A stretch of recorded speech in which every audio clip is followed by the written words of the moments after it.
Hey, what's up, everybody? It's the Liberal Loudmouth. So today's video should be pretty quick, though I'm a little irritated because people are now out there lying about me. Now, I just came across this article today, and I read through it, and I'm like, this is a load of hooey. So let's go over that now, and we'll talk about it on the other side. Oklahoma Superintendent Ryan Walters campaigned with influencer rejected by school system for video encouraging anti-trans violence.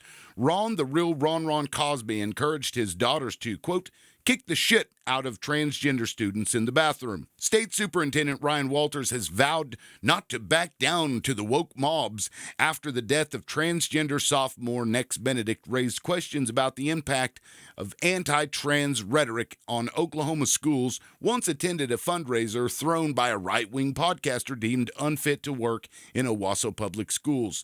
The podcaster was rejected from employment in part because of public statements he made encouraging his daughters to, quote, kick the shit out of transgender peers trying to use the restroom.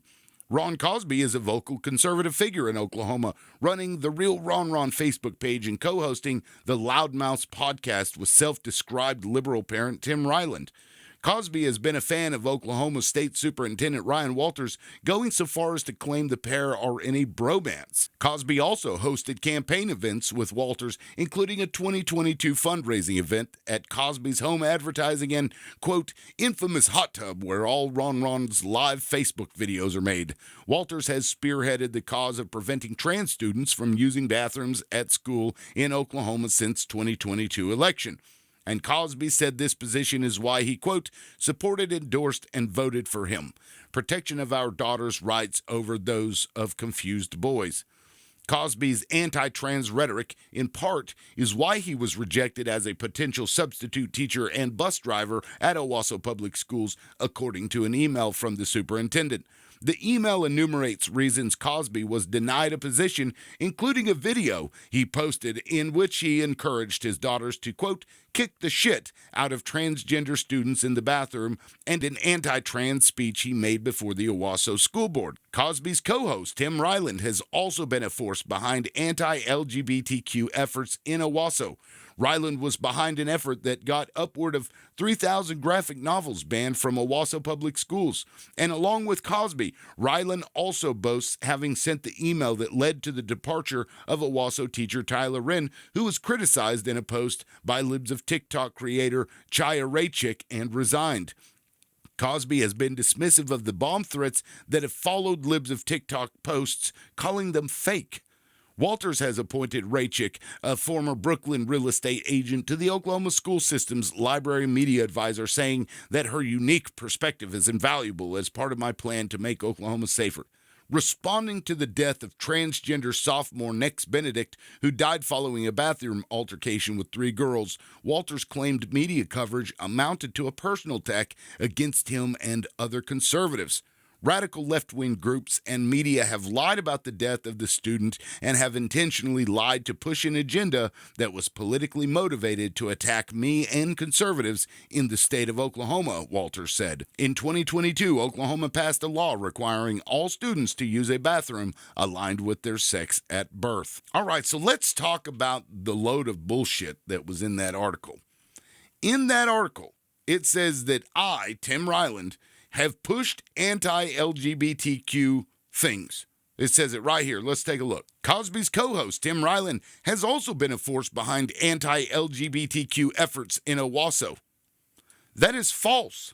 That is 100% untruthful statement. I have never pushed any anti-LGBTQ anything within Owasso ever. The book that I reported to the school had nothing to do with LGBTQ. It was a book that showed ejaculation and urination in kids' faces and jerking off and children being raped and molested and stuff, all in graphic depiction, penises all over the place, tits everywhere, and this was in the library. That book was about a straight kid. It was not about a gay kid, nor would it even matter. And if you took 2 seconds to look at either my Facebook profile or my Twitter profile or my YouTube channel, you would know that I support LGBTQ rights. In fact, I've been supporting gay rights since I was in high school. So anybody suggesting that I don't support LGBTQ is wrong. And anyone suggesting that and writing it down in a news article is actually committing libel against me. So if I were you, Media Matters, I would be very, very careful with how you proceed, and I would ask that you print a retraction, because there is no proof, zero proof, that I have ever pushed anti-LGBTQ anything ever in my entire life. It's never happened. They cite is that the school banned 3,000 books from the library. That is also a lie. The school did not ban 3,000 books from the library. They temporarily removed all of the graphic novels from the shelf of their own accord. I never asked them to do that. They did that on their own. They removed all of those books from the shelf. They reviewed them and put all of those books back onto the shelf. But in this article, it very clearly states Ryland was behind an effort that got upward of 3,000 graphic novels banned from Owasso public schools. That is just false. Now, if they want to try and use the fact that I reported Tyler Wren, which caused Tyler Wren to be removed as a teacher or forced to resign, that also had nothing to do with his stance on LGBTQ. That has to do with the fact that this man made TikToks inside of his classroom, a couple of which were very, very offensive. One of them, he pretended to stab his students and slit his students' throats while he was in the classroom. The other one, he mocked Native Americans, and sorry to tell you this, Media Matters for America, but I'm Native American, so I didn't really like the fact that this white kid was actually mocking Native Americans. So forgive me if I brought that up to the school's attention, along with several other things that had nothing to do with LGBTQ. Now, the premise of the email that I sent to them was based on the fact that they told Ron Cosby that he couldn't work there because of statements that he had made online about LGBTQ, yet they had a teacher in the school who was pretending to stab students, mocking Native Americans, promoting violence against Nazis, promoting violence against people who disagreed with them. He actually had a video in there of him wearing an anarchy shirt while doing parent-teacher conferences. He regularly supported pushing his ideologies onto students there, whatever they were. And here's the kicker. I actually agree with most of what Tyler Wren believes in his own personal views, his political views. He and I would get along probably great. But here's where I draw that line. You don't do it to kids in school. You don't have the right to try and push your values, your views onto children while you're there to teach them. That is not your job, Tyler Wren.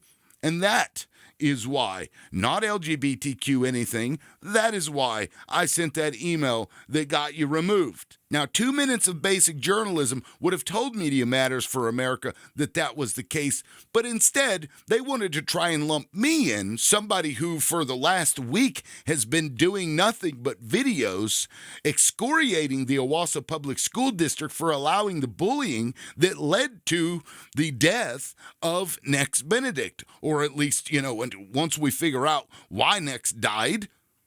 I've been on top of this, so any suggestion that I have any culpability in the death of Nex Benedict because you want to tie it all in and lump me and Ron and Ryan Walters and Libs of TikTok all together in the same article, that is called defamation by implication, and that is also a crime.